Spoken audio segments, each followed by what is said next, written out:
سلام دوستان عزیز، امیدوارم که هر جا هستید خوب باشید. وقت شما به خیر باشه عزیزان. خب در ادامه درس پیدا کردن نقاط مقاومت خدمت شما هستم. قبل از اینکه این رو بگم عزیزان، یه مطلب مهم رو من باید شما بگم. دوستان عزیزی پیغام فرستادن در روی تلگرام، اینستاگرام و گفتن که یه مقدار من کند پیش میرم و مسائل خسته کننده و کسالت آوره. خب ببینید، آموزش و یادگیری کسالت آوره، برای هر چیزی فرقی نمیکنه. وقتی این کار رو بعدش یاد گرفتی لذت میبریم ازش، اما ما نیاز داریم که تحمل و در واقع یادگیری تحملمون رو بالا ببریم و خوب یاد بگیریم. و در ضمن یه چیزی که خیلی مهمه، خیلی از بچه‌هایی که دنبال یادگیری فارکسن میخوان که یه روش به وجود بیاد، یه روش باشه که اینا با اون روش بتونن هر روز معامله بکنن و هر روز سود بکنن و ثروت خودشون رو زیاد کنن. دوستان همچین چیزی نیست، یعنی اگه هست باید فراموش کنید، واقعا نیست واقعا. خب همین مقاومت و حمایت بحث اصلی بازار فارکس در دنیاست، چیزی غیر این نیست. حالا یکی اومده میگه که من بر اساس حرکت‌های ماه و ستاره هم دارم پیش بینی و تحلیل میکنم. یکی اومده میگه من با موج شماری دارم تحلیل میکنم. دوستان عزیز، هر چیزی، هر استراتژی قابل احترامه اگر سودآوره، اما چیزی که من دارم برای شما میگم حاصل سالها و سالها و سالها کاریه که من خودم کردم. از نزدیک با بزرگترین بانک‌های دنیا در ارتباط بودیم، میدیدیم که چطور معامله میکنن، معاملاتشون رو میدیدیم. خب و اونجا بود که من هم فهمیدم و متوجه شدم چیزی غیر از ساپورت و رسیستنت در معاملات بزرگترین بانک‌های دنیا نیست. دوستان الگوهای نمیدونم خفاش و الگوی پروانه و این داستان‌ها رو من هم یه بره از زمان دنبالش بودم، کتاب میخوندم، یاد میگرفتم، میومدم روی چارت اینا رو اجرا میکردم. بعد وقتی که معاملات بانک‌ها رو دیدم نه، خبری از این مسائل اونجا نیست. چیزی که مهم بود همین بحث ساپورت و رسیستنت بود، مبحث اصلی بازار. و سلام. حالا اگر کسی غیر این آورد و ثابت کرد چیزی غیر این مهمتر واقعا هست، مهمتر هست، بله مهمتر از این بحث روانشناسی و مدیریت سرمایه است. اما از نظر تکنیکالی دوستای عزیز ما چیز خیلی خاصی غیر این نداریم. ما در موارد درس‌های آینده هم میایم اینها رو با روش‌های دیگه‌ای که داریم ترکیب میکنیم. کندل شناسی رو بهتون میگیم، ساپورت رسیستنت رو که بهتون آموزش میدیم، یاد میگیرید، با کندل شناسی آمیخته میشن، معامله میکنید به همین سادگی. پس صبور باشید، کسل کننده و خسته کننده نباشه براتون. هر مطلبی رو که آدم میبینه، اگه ببینه از یه مطلب 20-25 دقیقه‌ای به اندازه 1 دقیقه هم مفید واقع میشه براش، باید استفاده بکنه از اون مطلب. کمون که من به شخصه هم هر روز کانال های زیادی رو دارم، مال افراد دیگه، مال مؤسسات دیگه نگاه میکنم و میگردم ببینم چیز جدیدی پیدا میکنم. همینطور مطلب جدیدی یاد بگیرم. حتی افراد کم سن و سال هستن در کشور آفریقا. دوستان فارکس خیلی قوی هست کلا در قاره آفریقا، نه در کشور آفریقا. میخوام خیلی معامله‌گران بسیار خوب و حرفه‌ای داره و مطالب بسیار زیادی رو به اشتراک میذارن در فیسبوک، در اینستاگرام، و من تک تک مطالبشون رو نگاه میکنم، من ویدیوهای آموزششون رو نگاه میکنم، وبینارهای اینها رو شرکت میکنم و به این فکر نمیکنم بگم من اینو بلدم یا اونو بلدم.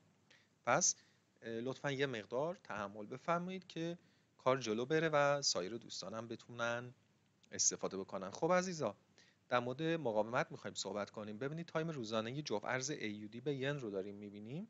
خب من یه مقدار چارت رو کوچیک میکنم.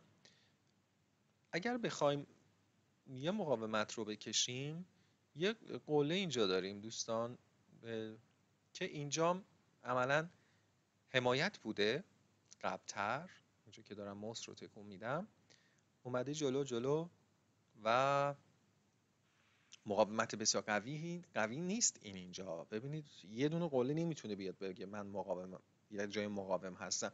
یه بار قیمت رفته اونجا برگشته و فعلا از اون ناحیه دور شده یه مقدار. خب پس من نمیتونم خیلی به این نقطه‌ای که گذاشتم اکتفا بکنم. یه مقدار این رو تغییر میدم، میارمش این حوالی. شاید این حوالی یه مقدار بهتر هست عزیزان. حالا اینجا رو مجبور میشیم به هر حال این نقطه رو بذاریم. حالا چارت رو بزرگتر میکنیم. ملاحظه بکنید اینجا نقطه مقاومی هست. هرچند یه بارم اینجا شکسته شده برگشته، اما باز همین زیر مونده. دوست عزیز به همین سادگی ما در تایم روزانه یه نقطه مقاومت پیدا کردیم. یه نقطه اینجا، نقاطش رو من برای شما عزیزان میذارم. این دو نقطه همینجور اومده، این ناحیه هم داره. البته خیلی حالا چی نبوده، یه بار شکسته برگشته.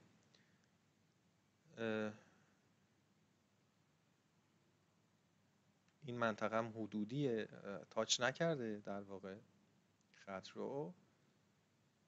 اینجا هم همینطور دوست عزیز. ببینید در نهایت خب این چندین بار برخورد داشته این کندل ها به خطی رو که من گذاشتم. خب ببینیم خط در 76 89 یا نزدیکای 77 این اتفاق افتاده که قیمت نشون میده که در این ناحیه دیگه خریدارا خیلی یا زورشون نمیرسه یا اینکه تمایل ندارن قیمت بالاتر از این بره و ممکن حالا استاپ کرده باشن و یه سری فروشنده ها وارد بازی شده باشن و شروع میکنن به معامله. خب ببینید دوستان عزیز این تایم روزانه‌اش بود رو من برای شما عزیزان کشیدم. خب اگر حمایت این رو هم حالا بخوایم بکشیم، چون حمایت رو هم گفتیم، ما اینجا یه حمایت داریم حدوداً.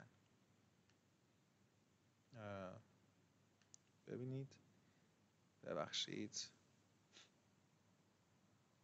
خب اینجا میتونه باشه همین حوالی میتونیم بذاریم، میشه یعنی 73 عدد روند 73 عزیزان. خب حالا این احتمال وجود داره که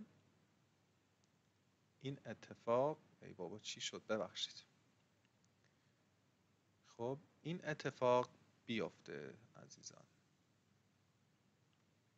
من این رو بکشم. ببینید این تا این محدوده ریزش کنه، یعنی از 76.50 تا 73 حدوداً 250 پیپ هست که این احتمال ریزش داره دوست عزیز، چون خورده به یه مقاومت اینجا قیمت. اینجا حالا اگر خیلی از دوستان تایم روزانه کار میکنن، اگه این کندل خوب بسته شده در تایم روزانه قطعا ورود میکنن به معامله فروش برای این. حالا میریم اینجا 4 ساعتش رو ما با هم بررسی میکنیم و نگاه میکنیم ببینیم 4 ساعتش چی میگه. خب این هم همون 4 ساعت هست که من حالا خط رو در تایم چی کشیدم. 4 ساعت هم تقریبا همون هست دوستان. ببینید مقاومتی که وجود داره، قیمت بارها خورده به منطقه حدود 77 یا همون 76 90. خب این منطقه اینجا خب و نتونسته بشکنه و یه بار رفته.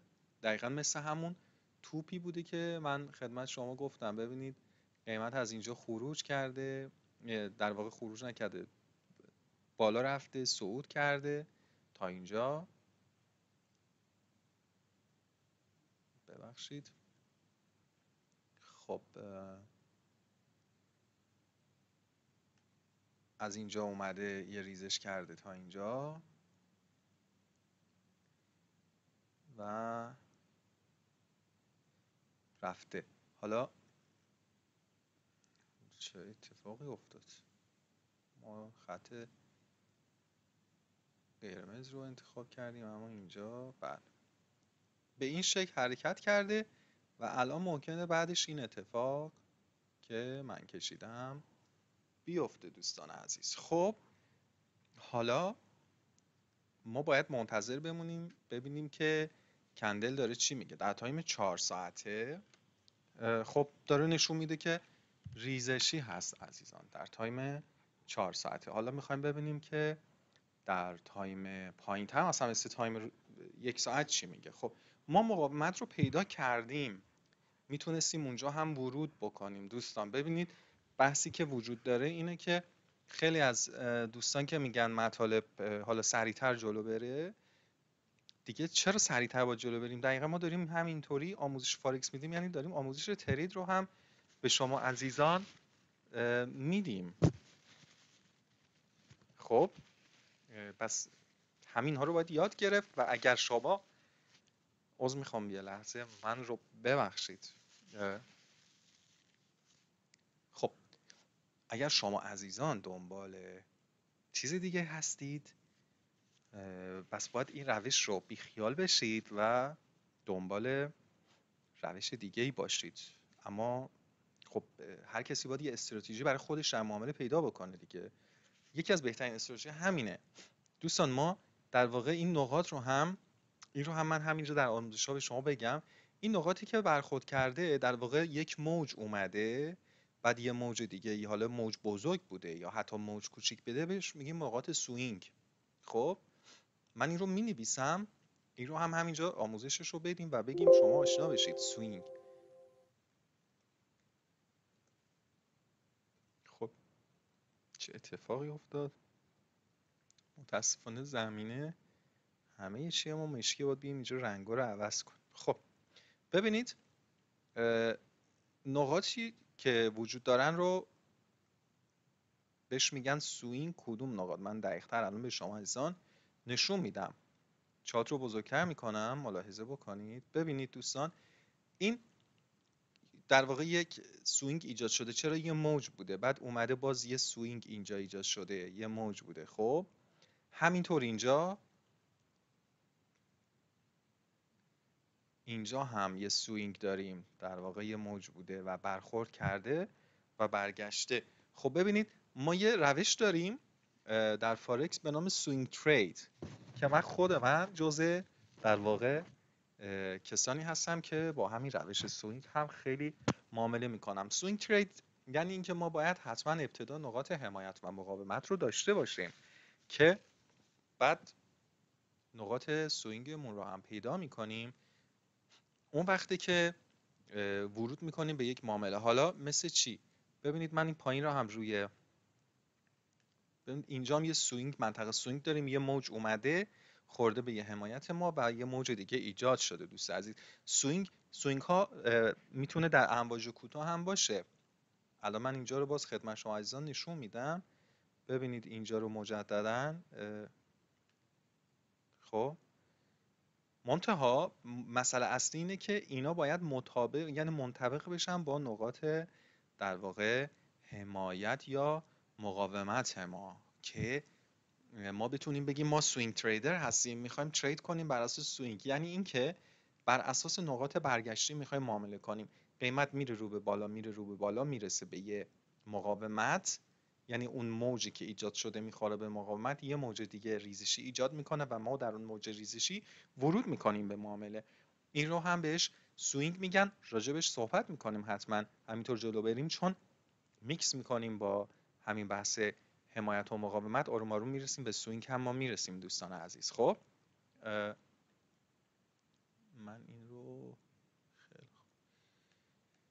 پس دوستان ببینید اینجا هم ما یه سوینگ داریم. خب میخوام یه کوچولویی در مورد سوینگ براتون ببخشید.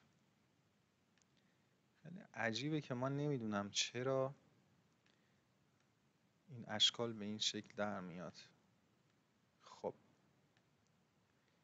ببینید هرچند بزرگ شد، اما ببینید اینا نقاط برگشتی هم هست. مثلا بهشون میگیم سوینگ، میگن سوینگ تریدر هستم. یعنی اینکه من وای میسم قیمت بیاد به یه جایی بخوره، از همون جایی که خورد برمیگرده مثلا رو به بالا، من شروع میکنم به معامله. سوینگ تریدر ها معاملات لانگ ترم تری هستن نسبت به دی تریدر. نمیتونیم بهشون بگیم دی تریدر.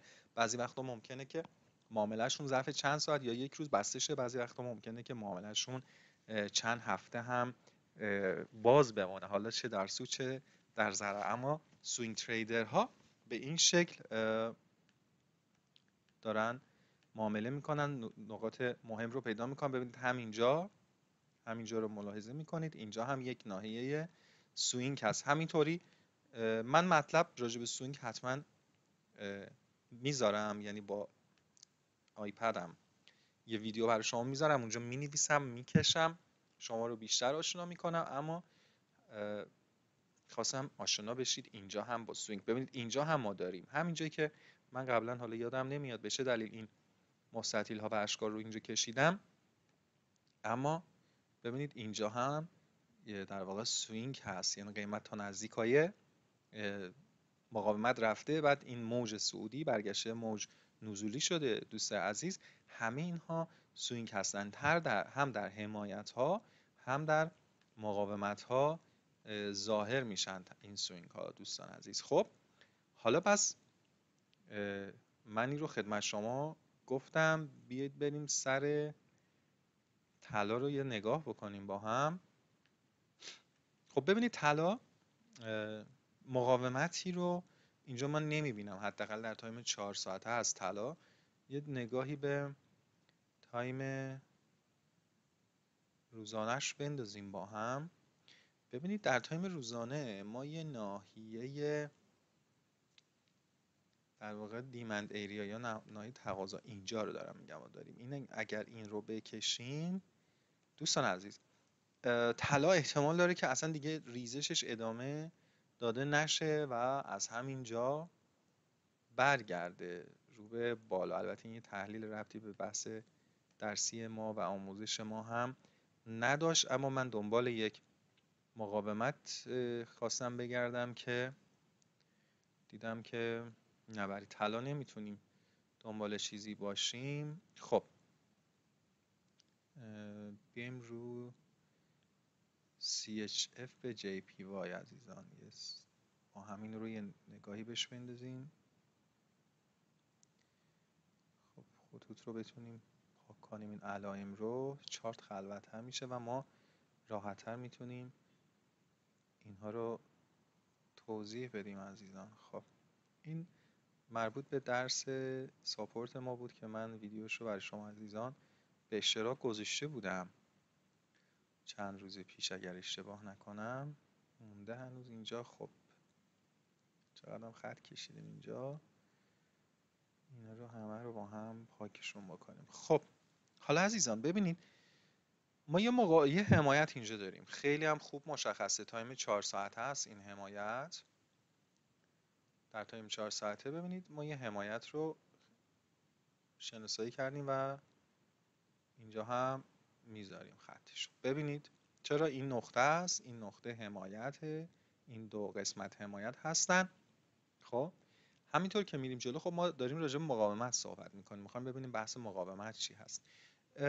یه مقاومت نسبی، نه مقاومت خیلی زیاد، یه مقاومت نسبی ببینید در این ناحیه ایجاد شده، حدود 114 مثلا 88 نزدیکای عدد رند 115، اما نمیتونیم بگیم یک مقاومت خیلی قوی هست. این یه بار قیمت ببینید اومده خورده به این حمایت ما، برگشته. حالا ما نمیدونیم آیا این مقاومت نسبی که هست چطور عمل میکنه، آیا میاد اینجا رو مجددا برمیگرده و از این قسمت از همین حمایت رو به بالا میره، خب به این شکل، یا اینکه نه از همینجا ممکنه شروع بکنه به ادامه دادن مسیرش. پس این هم نمیتونه یک مقاومت این ناحیه یک مقاومت خوب باشه، ممکن این اتفاق هم بیفته. پس من اینجا اصلا مقاومتی رو حداقل در این تایم فریم نمیبینم. بریم یه تایم فریم پایین‌تر مثل تایم فریم 1 ساعته.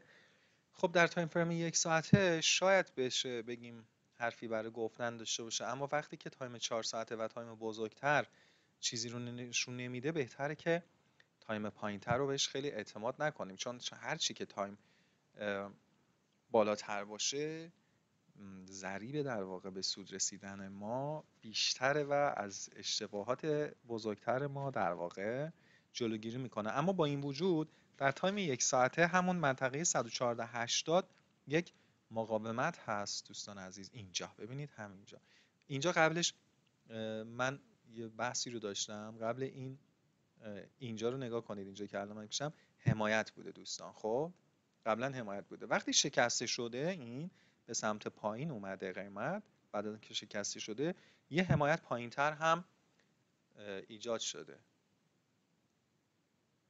اینجا. خب یه حمایت هم ایجاد شده و بعد اینکه این حمایت بوده چند روزی اینجا بازی کرده قیمت و رفته، حالا اومده رسیده به این. کجا رسیده؟ ببینید نکته داره، به 114 حدوداً 80 رسیدی که قبلا یک حمایت بوده دوستان. قبلا اینجا یک حمایت بوده، حالا اینجا خود این منطقه‌ای که قبلا حمایت بوده تبدیل به یک مقاومت شده. این نکته است، واقعا خیلی هم جالبه دیگه. یه جایی که قبلا حمایت بوده، حمایت شکسته شده، اومده ریزش کرده قیمت، کندل ها تا 113.75 هم اومدن حدوداً، بعد حالا بالا رفته قیمت رسیده به 114.78 یا 114.80 دوستان عزیز.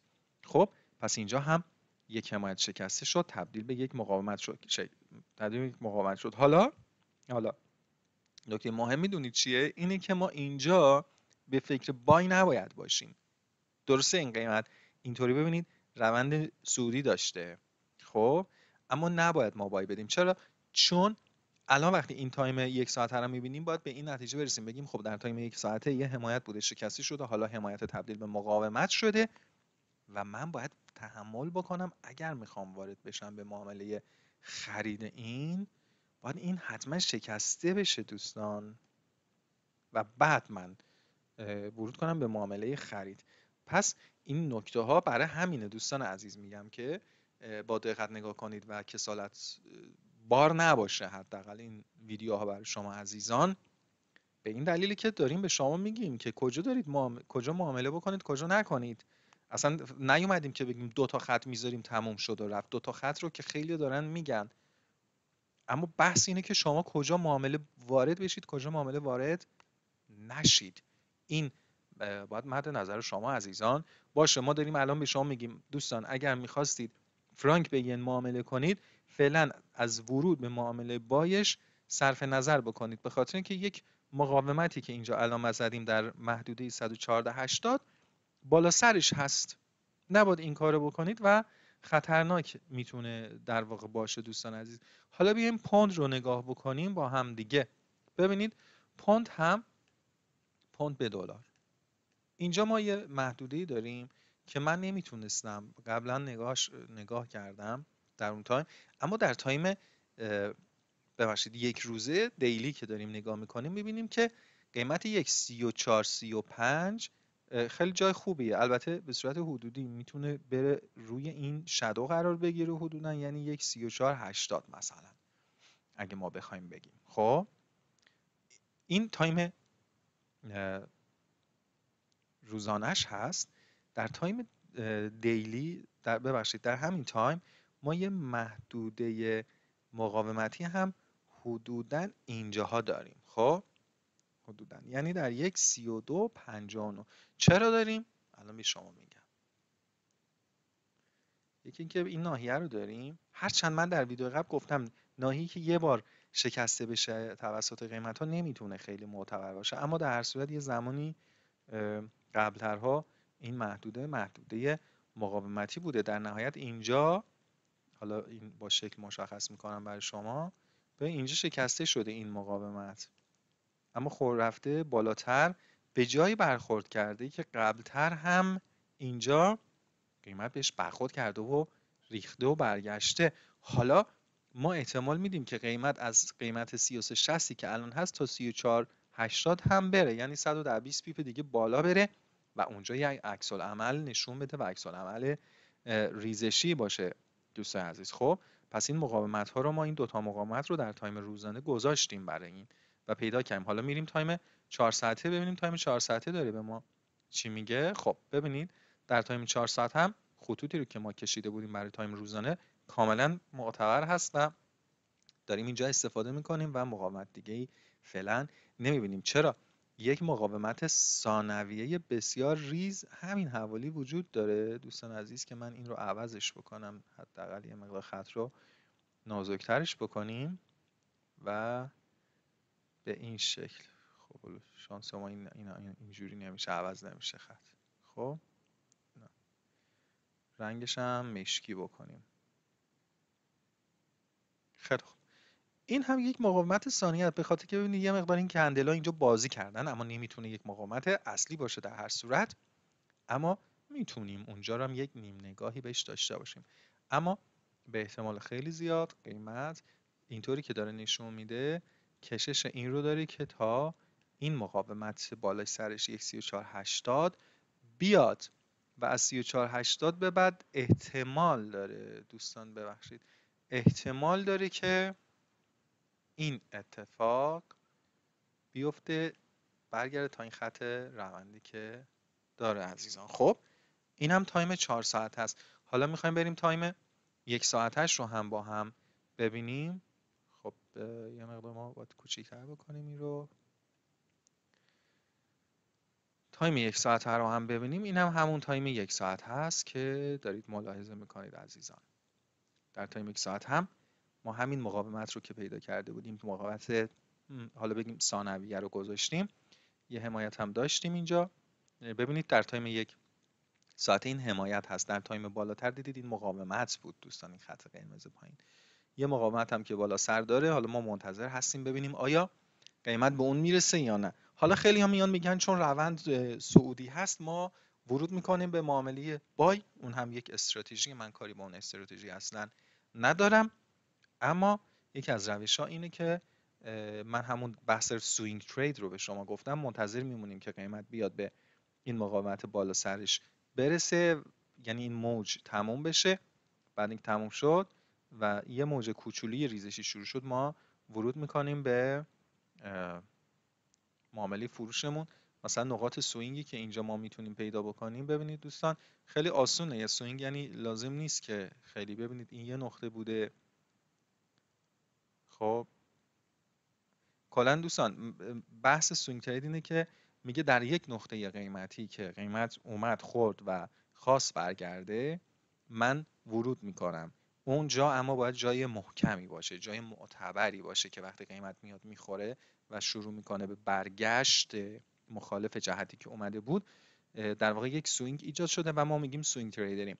وقتی شما به کسی میگی سوینگ تریدر هستم یا اون شخص از شما به شما میگه من سوینگ تریدر هستم، شما بلافاصله میدونید که با استفاده از نقاط برگشتی داره معامله میکنه. یعنی وای میسه قیمتی به یه جایی برسه، بخوره به اونجا، برگرده و وارد معامله بشه که در واقع سوینگ ترید بهش میگم. اینجا پره دیگه دوستان عزیز. ببینید همه اینها، اما سوینگ تنها که من اینجا برای شما با این مستطیلا کشیدم که کافی نیست، باید جاهاش هم، جایی که این امواج این قیمت ها میان میخورن، جای معتبری باشه که ما بگیم خب حالا این جای برگشتی، این نقطه برگشتی ایجاد شده و ما میخوایم ترید بکنیم دوستان عزیز. پس امیدوارم که ویدیو مفید واقع بشه واسه شما عزیزان. بازم خواهش میکنم صبور باشید، تمرین کنید، حوصله به خرج بدید تا اینکه بتونید معاملات خوبی داشته باشید. خب خدا نگهدار.